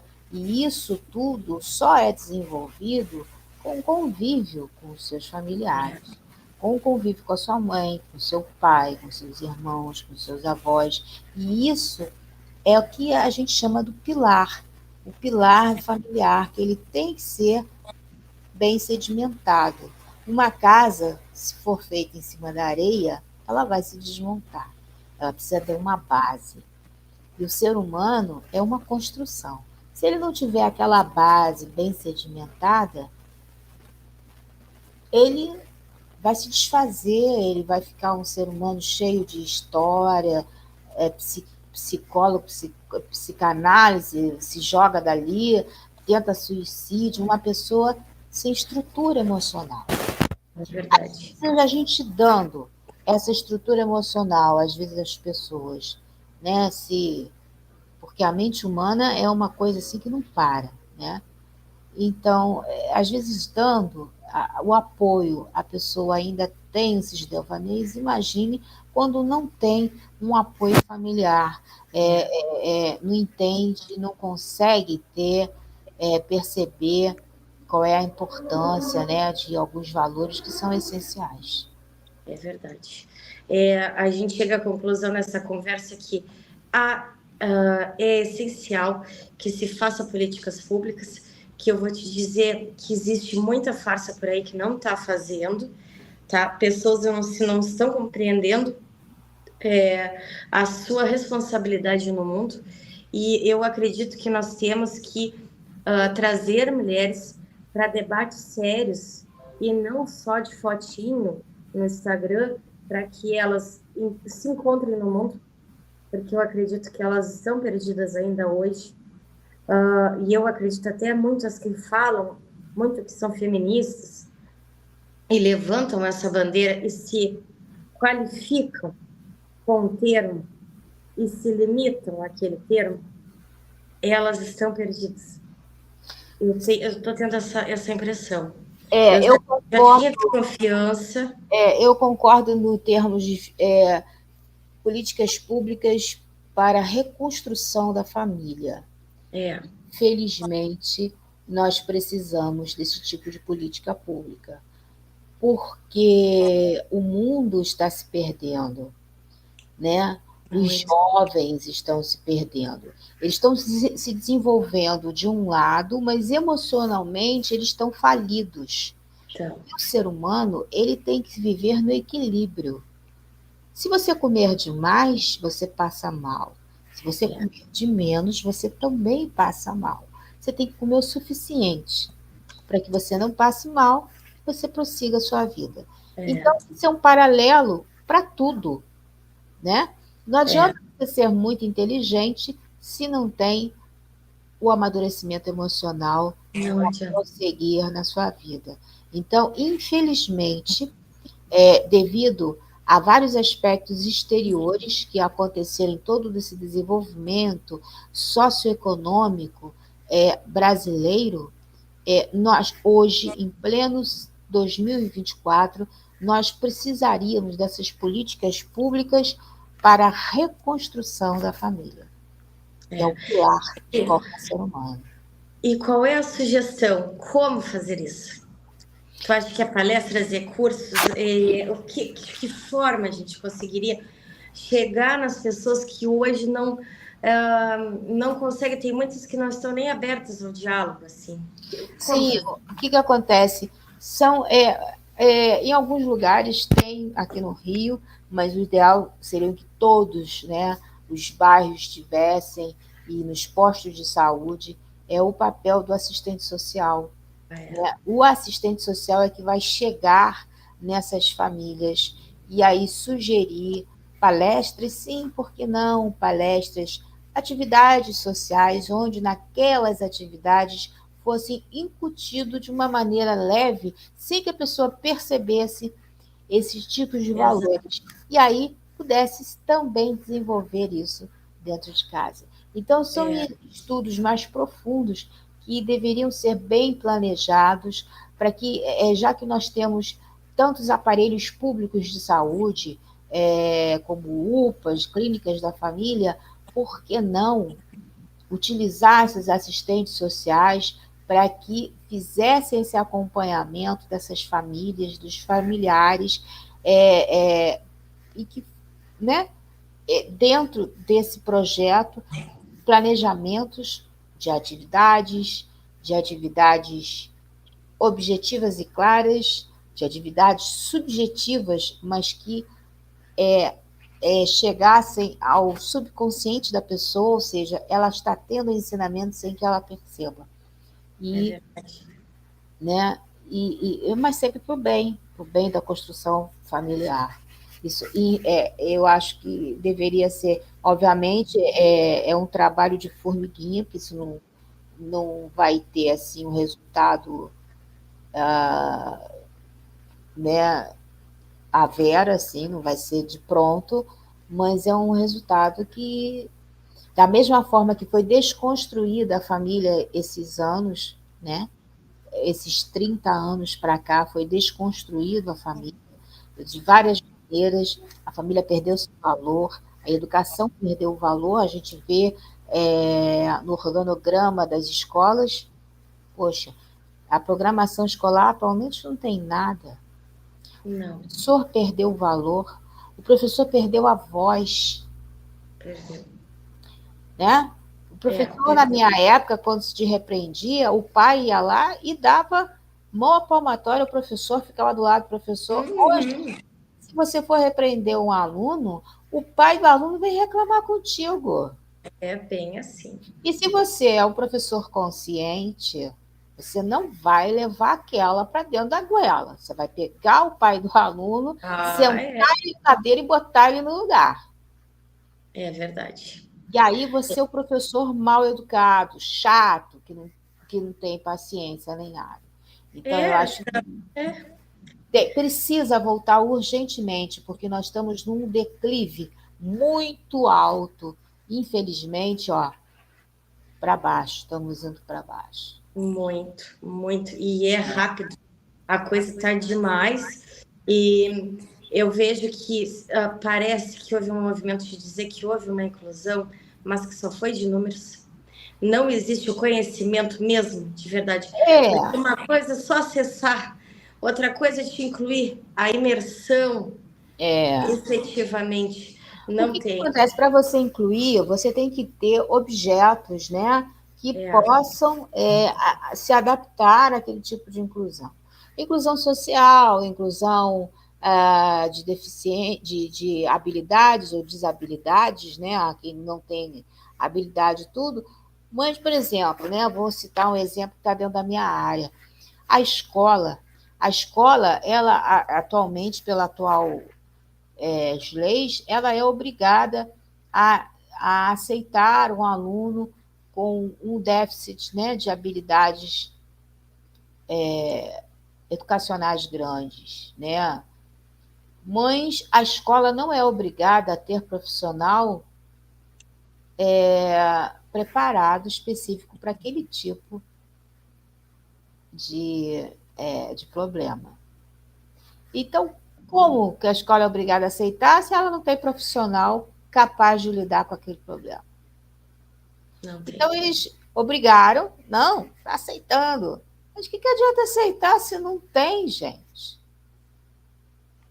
Era preferível ter as escolas especiais para crianças especiais, onde elas estariam dentro do meio delas, ali estariam todos os profissionais relacionados a cada problema, e ali teria, sim, um desenvolvimento pleno.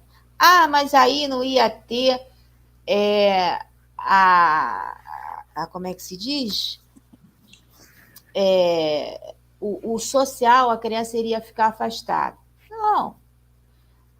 Poderia sim haver esse contato entre as escolas normais e de habilidades especiais. Poderiam ser feitas outras maneiras. Mas esse tipo de criança precisa de um atendimento de um profissional treinado para isso.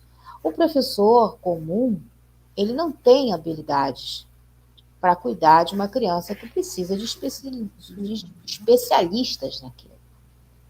Então, uma escola é obrigada a aceitar a criança com um grau, às vezes seja com crianças com um grau altíssimo de TED, de tudo. Gente, não é assim. Não, é bem complexo, É gente. bem complexo. Crianças precisam de profissionais habilitados e que saibam o que estão fazendo.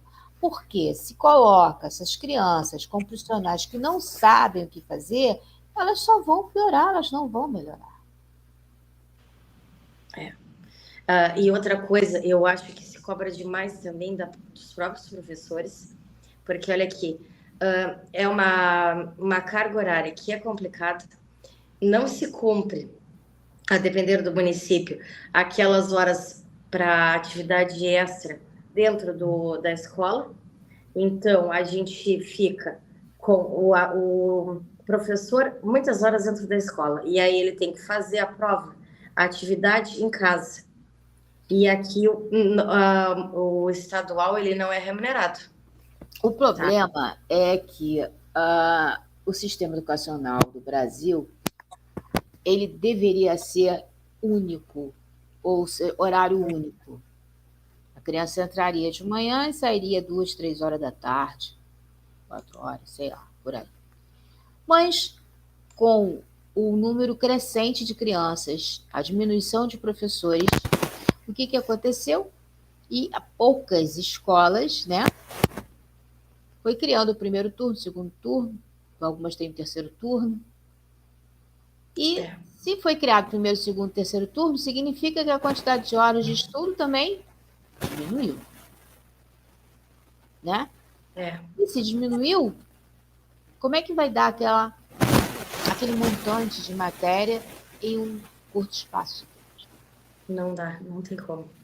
Não tem como. Faz como algumas escolas pequenas que são espalhadas, barristas, que elas têm um conteúdo enorme, e obriga o professor a dar sim, ou seja, o professor não dá direito. E aí, quem sai com a imagem de ser um péssimo professor? É o aluno que é ruim? Não, o professor que é ruim, não sabe da matéria, mas não pode. Porque o conteúdo programático é enorme, mas ele tem um tempo por semana para dar aquele conteúdo programático. Matematicamente impossível. Não dá para fazer isso. Não então, dá. ele dá en passant e, teoricamente, o professor perde aquele elan de dar aula. Né? E aí, isso, a qualidade de ensino está cada vez pior. A gente vê o quê? Que as escolas mais caras, né? Os alunos têm uma qualidade de ensino melhor, porque ele tem maior tempo com os professores. Eles têm outras atividades, eles têm mais tempos de aula, mas eles também ficam mais tempo dentro da escola. Exatamente. E a outra questão que eu vejo é a falta de responsabilidade. Eu andei ficando apavorada agora por esses dias. Eu estava com 2 jovens e é só tu dizer, olha, tá mal, que vão embora. Do tipo assim, ó, desvio de função, que tu não quer que siga a lei, olha aqui, tu veio para tal coisa, faz tal coisa. É pro bem da pessoa. E não gosta porque não aceita a subordinação. O que eu percebi, tá, é que não se aceita mais a subordinação. Quando eu comecei a trabalhar, eu só estava esperando ser mandada. Eu não esperava outra coisa.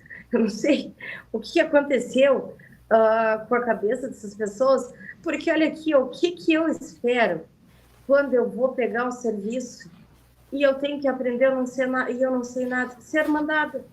E ficar analisando se eu gosto, se não gosto, e aí então fazer o meu depois.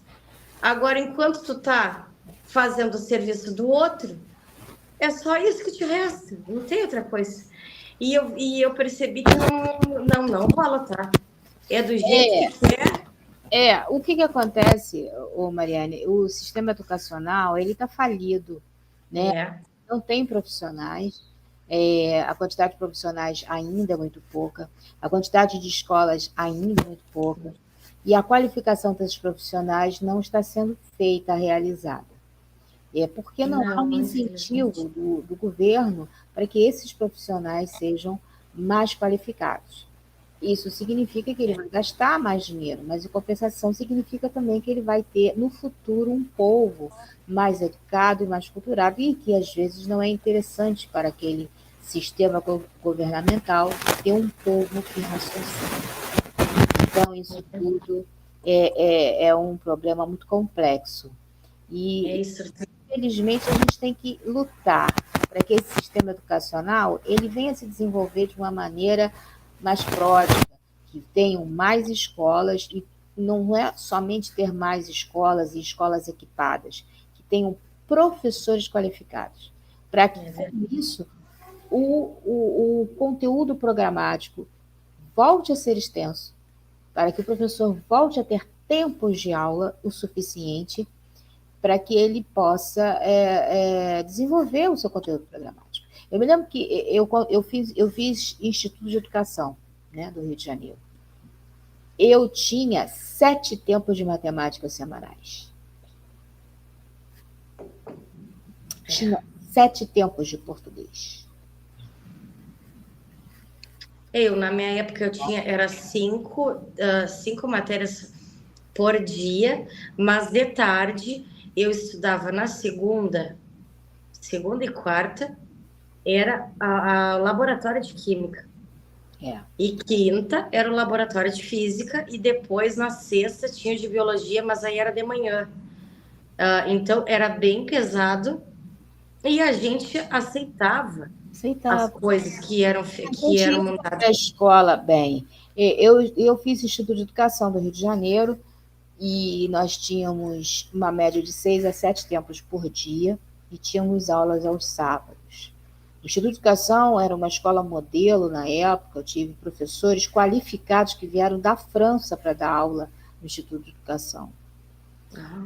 E lá nós tínhamos laboratório não só de física e química, mas tínhamos laboratório de história, de geografia, tínhamos salas de música, não era uma só, salas de artesanato. As salas de artesanato se dividiam entre salas de dança, salas para pintura, salas para escultura.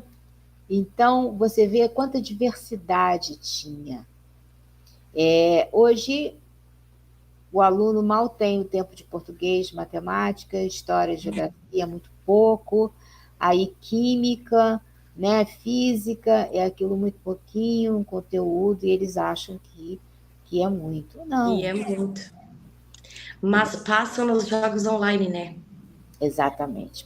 Isso é que eu acho muito preocupante. Eu achei altamente preocupante, e a experiência ali com a universidade, eu vi que também as próprias universidades, elas estão com defasagem, porque veio um rapaz que já estava já no finalzinho da universidade, do curso, e não tinha feito um pré-release ainda. Não sabia? Sim, os adolescentes chegam na faculdade sem saber ler. Né? Ele é aquele leitor funcional. Ele lê, mas ele não entende o que está escrito. Ele não decodifica aquilo que está escrito. Exatamente. Isso é uma falha que vem lá de trás, educação básica. É exatamente isso. De chegar ao ponto de dizer, não, mas olha aqui, essa nota não é esse contexto. E não aconteceu tal coisa, uma palavra. Mas aí tu só muda a palavra. Não, meu amor, mas é que essa palavra faz tu desenvolver toda a ideia do texto que tu está escrevendo. Então, por isso que eu falo. Aquelas matérias que foram retiradas do conteúdo programático educacional do Brasil, elas faziam com que você raciocinasse. Você raciocina, analisa e chega a uma conclusão. As crianças de hoje em dia, os adolescentes de hoje em dia, os adultos, né, os jovens que vão para a faculdade, eles não têm esse poder de ler, analisar, não, concluir. Eles interpretar. Se der um texto grande, piorou, porque não conseguem ler. Então, só sabem ler textinhos pequenos, não conseguem desenvolver, se dá uma redação para escrever. Eles não têm cultura geral, eles não sabem nada se não for através de um computador. Se você tirar o computador da frente, eles não sabem fazer uma conta, eles não sabem o que é fazer uma análise, né? O que é fazer uma análise? Nossa Senhora, vão achar que a análise tem que ir para o laboratório fazer algum exame. No mínimo, vão achar isso. E antes de partir para a tua vida propriamente, mas a parte do protagonismo, eu acho importante a gente fazer essa passagem do como a protagonista da série entende e vê a vida. Eu acho que isso a gente não poderia passar pela entrevista sem fazer essa abordagem, porque eu acho muito importante, porque para ser protagonista, a gente tem que falar, tem que deixar a pessoa falar o que ela entende e o que ela vê da vida. Então, esse é o objetivo, eu não quero desviar, mas tu compreende a minha visão? Sim, não basta, eu não quero só que conte, eu quero o que ela enxerga. É a vida pela perspectiva dela, né? E o que eu ia te dizer, eu esqueci, eu estou cansada, Vera, que eu esqueci o que eu ia te falar, mas eu me lembrei, olha aqui, o emburrecimento, ele vai ser tão grande agora com a popularização da inteligência artificial, que ninguém está falando. Nossa, com certeza. Isso é grave. Com certeza, concordo plenamente. Porque atualmente, lembra quando surgiu as calculadoras? As científicas. as calculadoras científicas, todo mundo fala assim, que ninguém vai saber fazer conta. E realmente, tem muita gente que se tirar uma calculadora da frente, não consegue fazer conta. Não, não consegue. Aí começou, aquelas calculadoras começaram a ficar mais inteligentes, faziam estatísticas, não sei o quê, para pão duro. E aí as pessoas começaram a ficar um pouquinho diferentes, porque tudo tinha que ter uma maquininha na mão. Uhum. Hoje nós temos o telefone, porque até o computador mesmo de mesa já está sendo praticamente que obsoleto, porque tem computadores tem telefones que são verdadeiros computadores superpotentes, você faz de tudo ali. Mas tem gente que não sabe viver sem telefone, porque tudo é o telefone. Pesquisa, faz conta, bota o texto para a IA fazer, mas o cara não é capaz de raciocinar e desenvolver. Não é. Então, Não é. se tirar tudo isso aqui,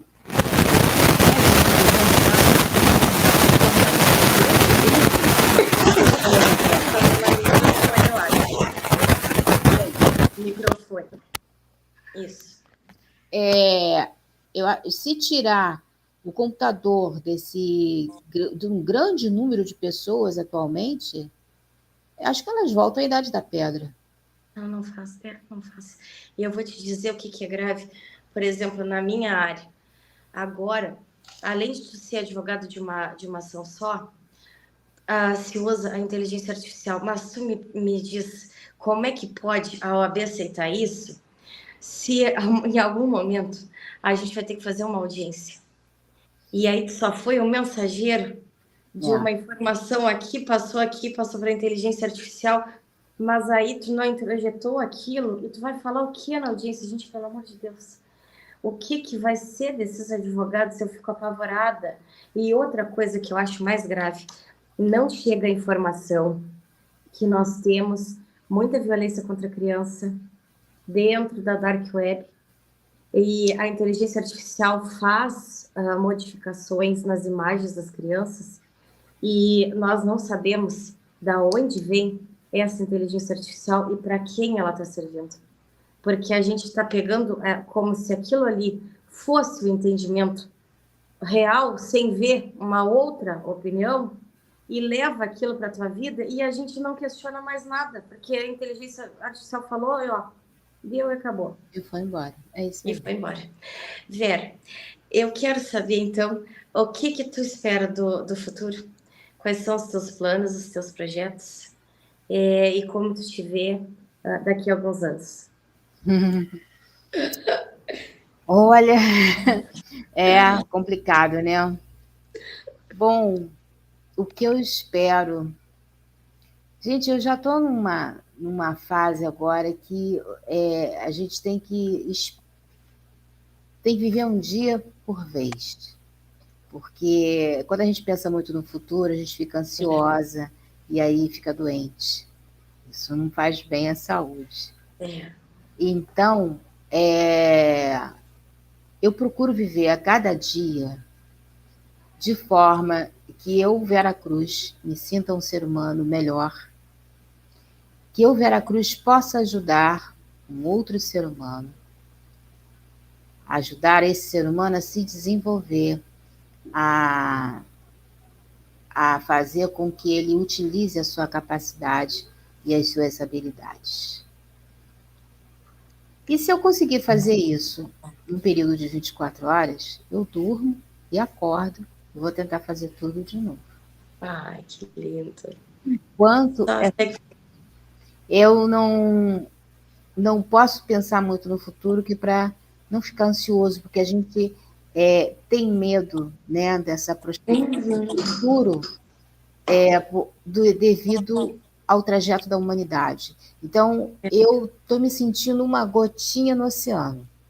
Eu faço a minha parte para ver se volta aos bons costumes, às boas maneiras, né? Sim. Voltando aos bons costumes, às boas maneiras, à boa educação, um bom convívio, a estrutura básica do ser humano vai ficar mais forte. E aí a gente vai poder melhorar o futuro. Então, eu procuro construir esse dia a dia, ajudando o próximo, que eu ajudando o próximo a voltar aos bons costumes, às boas maneiras, eu estou tentando sedimentar pelo menos um pedacinho ali, para que naquele pedacinho ali cresça um futuro melhor, e não com essa prospecção que a gente tem, se continuar desse jeito, como é que vai ficar, É né? verdade. E procuro espalhar essa semente para quem puder ficar do meu lado, fazer a mesma coisa. Ai, coisa boa. Vera, aonde as pessoas podem te encontrar? Fala do teu programa e Bom, dos seus próximos projetos. eu tenho meu programa que acontece toda quinta-feira, das 18 às 20 horas, aqui pelo programa, pelo canal Polo de Notícias, e é o programa Samba Vera, que, como eu já falei, fala de cultura. Samba é cultura, é patrimônio imaterial. E eu falo de jazz, falo de samba, falo Ai, de que legal. rock, falo de autores, de escritores, de desenhistas. Consegui já tirar algumas pessoas do ostracismo, que hoje estão em Veneza apresentando suas artes e tudo. Ai, que lindo.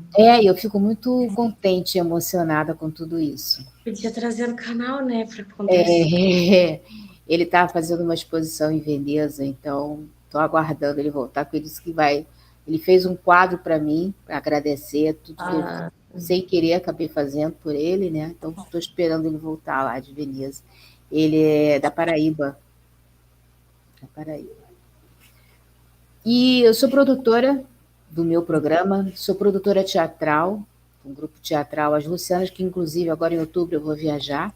Vou para o maior festival de teatro do mundo, que acontece na cidade de Bogotá, na Colômbia. Vou acompanhando o ah, grupo As Lucianas, como sou a produtora do grupo.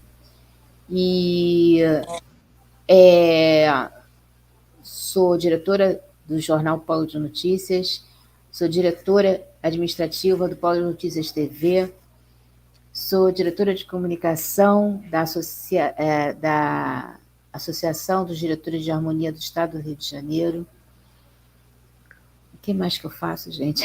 Sou olha aí, um professora monte de de matemática, coisa. de física, de inglês, né? E, Vera, E por vocês que a podem me gente achar não também no posta que Facebook, tu vai fazer essas agendas aí Vera no. Cruz. Hã? Por que a gente não faz um post para colocar nas redes sociais que tu vai estar em tal Ah, lugar? sim. Ah, e ainda tem outra. Eu sou a locutora oficial do Brazilian Day de Buenos Pois Aires. é. E não sei se eu vou para Buenos Aires quando eu voltar da Colômbia, porque a situação de Buenos Aires está meio esquisita, né? A cultura lá também está pior do que a nossa. E, na verdade, o Brazilian Day deveria ter acontecido em setembro, mas por problemas políticos parece que vai acontecer agora em outubro. E se as coisas se ano passado foi tudo resolvido assim, faltando 4 dias. Aí me mandaram para lá e eu fui. E vamos ver se esse ano eu vou conseguir. Ai, que legal. Mas podia deixar as informações para nós sobre esse teatro e até ver se teria como fazer uma série, assim, mostrar uns vídeos para a gente poder acompanhar, tipo um reality show, para a gente ver como é que é a função de sair do país e apresentar. Eu acho que ia ser bem bacana. O que tu acha? Muita coisa para ti, né? Para te ocupar. Ficou sem som. Opa, voltou? Voltou? Voltou. Eu estou fazendo uma série no meu programa que se chama Carnavalescos e Suas Origens, onde eles contam quem se incentivou e tudo. Estou deixando gravado. Em outubro eu vou para Bogotá, devo chegar na metade do mês e depois eu vou para Buenos Aires para fazer o Brazilian Day.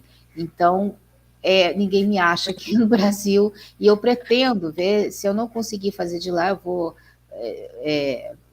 tentar fazer alguns programas de quinta-feira para mostrar como é que foi. E depois, quando eu voltar, enfim, estiver aqui no Rio, eu vou fazer um documentário daquilo tudo que passou lá. Mas é Ai, só que acessar legal. lá o Oncinha Vera, lá no Legal. Instagram, que vocês vão ver algumas informações. Meu Facebook é só acessar Vera Cruz e vocês também vão ter lá as notícias lá do Grupo Teatral As Lucianas, produção Vera Cruz.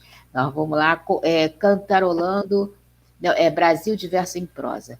É uma peça que fala das 5 regiões do Brasil e dos seus principais cantores, né, musicistas. Muito legal. Ai, que lindo. Vera, foi um prazer te receber. Tu é uma mulher incrível. Tu é uma mulher que tu consegue juntar firmeza com delicadeza, não sei como, mas consegue. Clareza, firmeza e delicadeza, não sei, é no limite. É de uma elegância que eu fico encantada. Tu é uma pessoa extremamente culta. Eu gostaria, assim, que o mundo inteiro te conhecesse para saber a mulher que tu é. Eu desejo que tu tenha uma vida maravilhosa. Muito obrigada. Que a cada dia, então, que venha surpreendente para que tu possa viver experienciando coisas novas, até Deus permitir, e que os teus filhos estejam perto de ti, aproveitando essa mãe que tu é.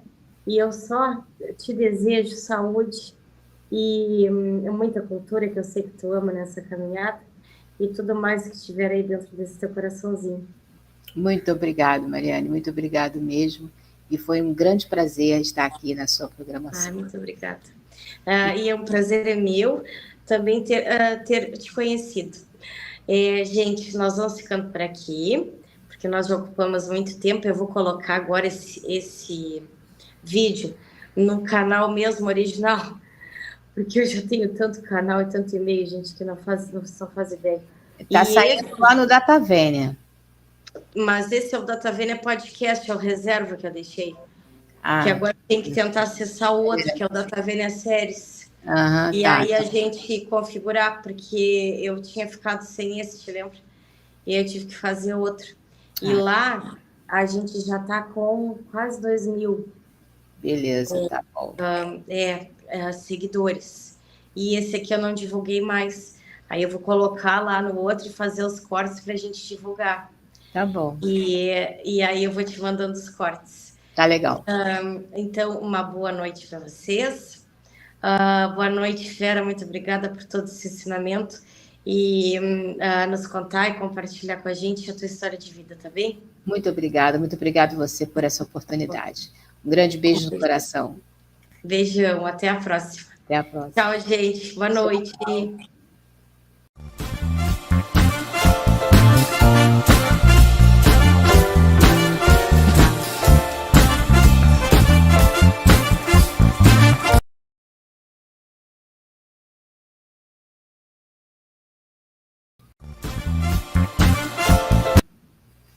Pronto.